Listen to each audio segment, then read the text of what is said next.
The most attractive male body type isn't the one with the biggest muscles. It's not even the one with the most shredded six pack. To us guys, having big biceps, that is impressive, but that isn't necessarily what is the Nope. most attractive to women. To them, the most important thing isn't size, but it is actually the shape of their body, specifically being the V taper. The V taper being the broad shoulders and the tiny waist. And this look is the most attractive look on a guy throughout the whole world. And this look signals to women through a biological standpoint that this guy is strong and can protect and provide for them and can defend them when needed. And the greatest thing about building this look that it doesn't take a gym membership. It doesn't take a gym, it doesn't take weights. You can do it all at home, training with calisthenics. And that is exactly what I'm going to be showing in this video, how you can build the V-taper, the most attractive body type, and you can actually be the most attractive you can be when training at home. The most important three things in order to build the V-taper at home, it is actually building the shoulders, building the back, and tightening your waist. And I'm going to be teaching you how to do all of those three things in order to get that V-taper look we all want with the broad shoulders and the tiny waist. So, the most important thing is actually broadening your shoulders. And to do that, you actually have to train your shoulders. And there are three heads of the shoulder there is the front delt, the side delt, and then there is the rear delt. And I'm going to be showing you how to do each exercise for each part of the shoulder so you can get the best shoulders and the biggest boulders you can possibly get and advance that V taper. So let's start off with the front delt. The front delt can be trained with different types of push ups, such as the most best one being pike push ups or doing other sort of elevated push ups.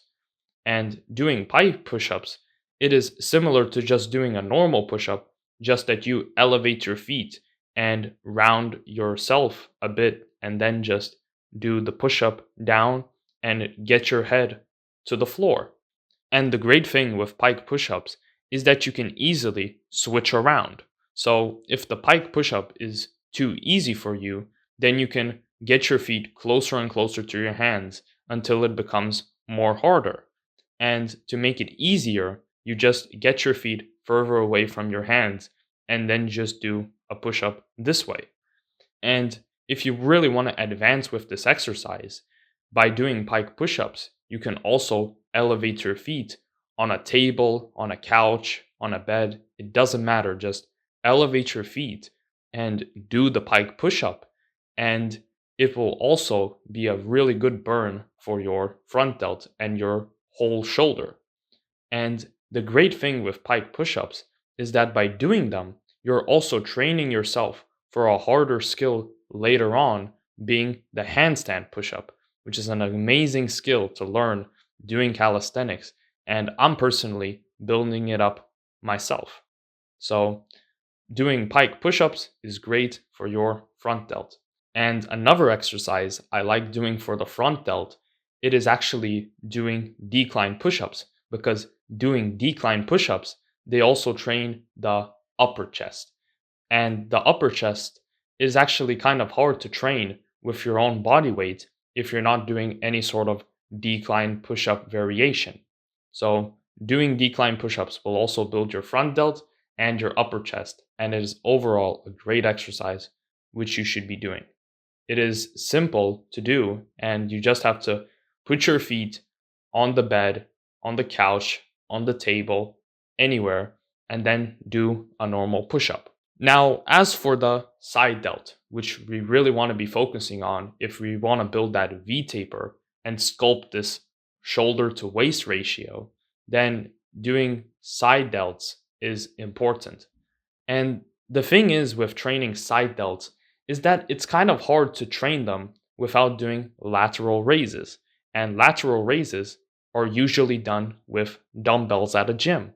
But training them at home can also be done even if you don't have necessarily dumbbells, because you just need to grab onto some sort of resistance. This can be a water bottle, it can be a bag, it can be a plant, it doesn't matter. Just get something and then do a lateral raise. And a good tip with this exercise is you want to pick a light weight and really focus on the negative and the whole lowering down and doing this exercise slowly. And a tip with it is to lean forward slightly, and this will give you more of a burn for your side delts. And a mistake with this exercise is that you don't want to be yanking the weight. You don't want to be yanking with this exercise, and you don't want to accidentally go from training the side delt to training your traps. And you should experiment yourself. When do you feel the most side delt with this exercise? Is it more forward? Is it more backwards? How do you feel the most side delt? Experiment a little, and once you find a good sweet spot, it's then when you can train side delts effectively. Now, as for the rear delts, I don't do any sort of exercises for the rear delts. But if you really want to isolate the rear delts, you can be doing rear delt flies. Or you can simply just focus on the compound exercises for the back, and those will hit your rear delt pretty good. As for training the back, because training the back for the V taper, it is as important as the shoulders. Because if you widen your back, you're going to have a wider body, and that is going to give you that shoulder to waist ratio that we want, because the wider your back, the wider the shoulders, the tinier your waist looks, and that look is the most attractive. Now, there is two movements which you should be doing for the back, that being a rowing movement and that being a pulling movement. And the single best exercise for the back, which all of you should be doing, it is the pull-up. The pull-up is a great exercise for your back, specifically your lats, being the upper back, which is the most important for getting that V-taper look. And you can do pull-ups anywhere, even if you don't have a pull-up bar. But I highly suggest you, if you don't have a pull-up bar, then you get a pull-up bar. You can get a door frame pull-up bar if it fits on your door. You can get it inside your house. You can do it outside in a park. It doesn't matter. Or you can even do it on a roof. It doesn't matter. Just go onto a bar and hang from it and then do pull-ups.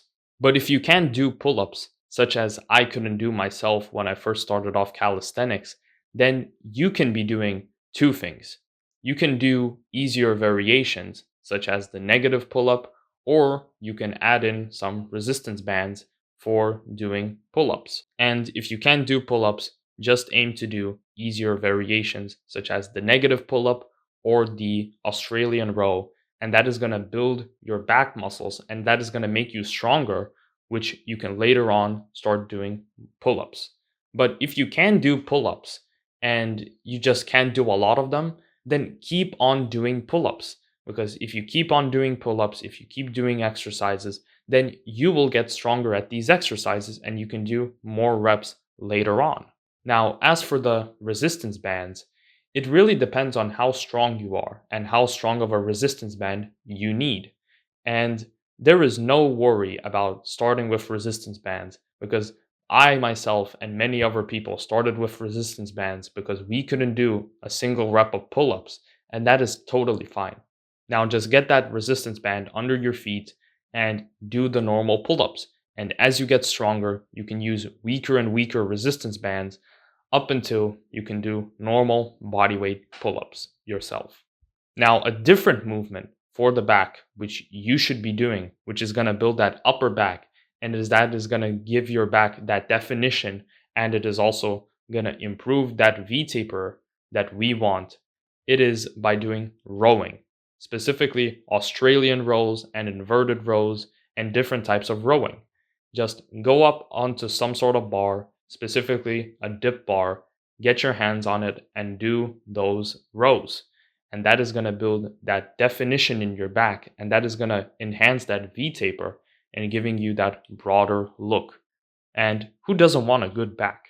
But when doing this exercise and doing all other exercises which I've listed in this video, you should be doing them slowly and you should be controlling the negative, and you really shouldn't be rushing this exercise or any sort of other exercises in this video which I've told you. Just do all of them slowly and controlled and just really focus on the burn, and you should be good.